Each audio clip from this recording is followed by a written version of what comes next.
Spencer, this is the perfect movie to get into that Halloween spirit, man. We got scary vampires in a small town based on a Stephen King novel with a fantastic cast, directed by a fantastic director. Now, how familiar were you with Stephen King's Salem's Lot before joining the project? Did you read the novels or watch any of the other adaptations of the film? Joe, that's a great question. First of all, I'm really glad that Max is releasing it this time of year. They could have released it whenever they want to, but it definitely is a fall film. It really should be around Halloween, and it takes place in real life during the fall. The movie starts and the leaves are green, and it's ending and the leaves are falling. The town is falling apart. So I'm really glad that it's being released right now.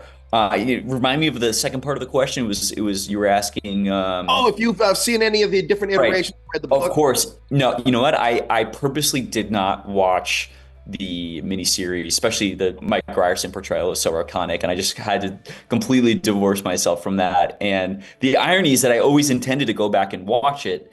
And now coming back and doing press for this and revisiting, and as people are watching it, it's a great reminder that I do need to go back and watch that iconic miniseries. And I hadn't read the book either. I'd read a bunch of other Stephen King, and I'm a fan of his. But I hadn't read Salem's Lot until I got this job.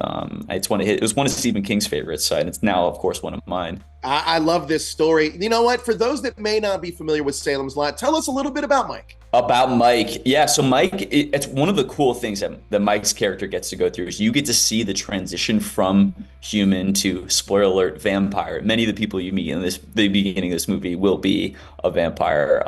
It's an inherent to the movie, so I can't work my way around it. But yeah, so I think, my presumption is that he grew up in this small town. Maybe at one point he had the opportunity to leave, but he decided to stick around. I imagine that he probably had Mr. Burke, one of the characters portrayed brilliantly by Camp, that Mr. Burke was his fifth grade teacher at one point and growing up in this town.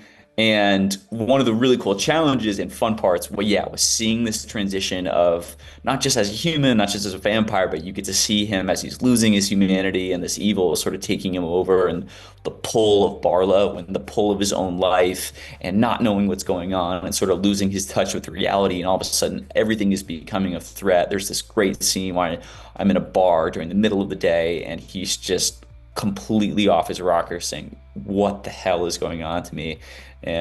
With me. And yeah, that was sort of one of both the fun part and the challenging part about this role. Yeah, I love that scene too, where it's kind of like the lights are dark and then we kind of see the eyes and it's all there. Absolutely. Now, Music kicks in.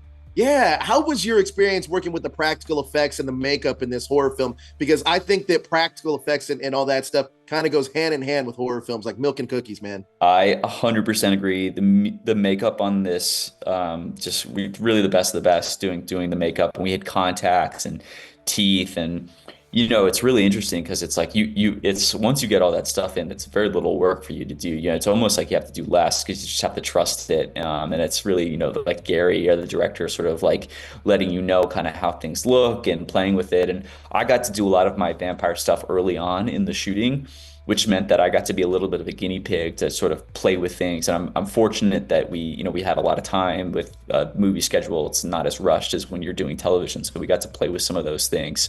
But yeah, we get to do all sorts of makeup tests, and I have so many pictures that I'm excited to finally be able to share that of course you want to protect these things and not release stills and stuff. But I was just, recently I was going through my phone and kind of looking back on my experience just from my own perspective. And yeah, it's fun. I have so many photos that I was like sending my wife back.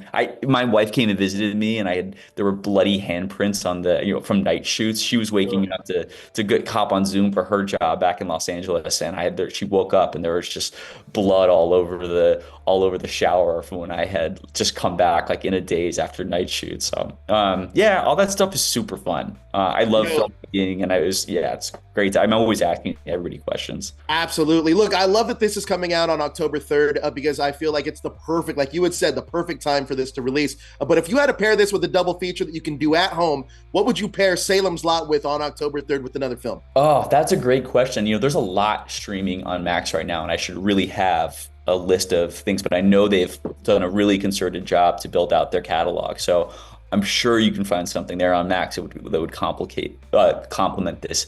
beautifully. I wish I had the list. I'm sure the Max people would appreciate me shouting that out right now if I had the list, but I'm unprepared.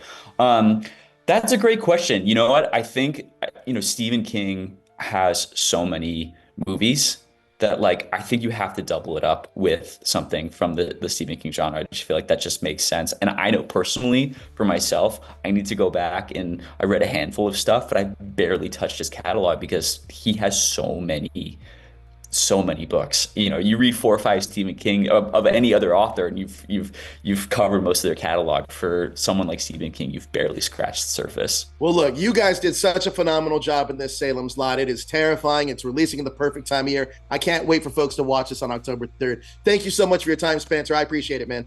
Cheers. Thank you so much, Joe. Have a great day.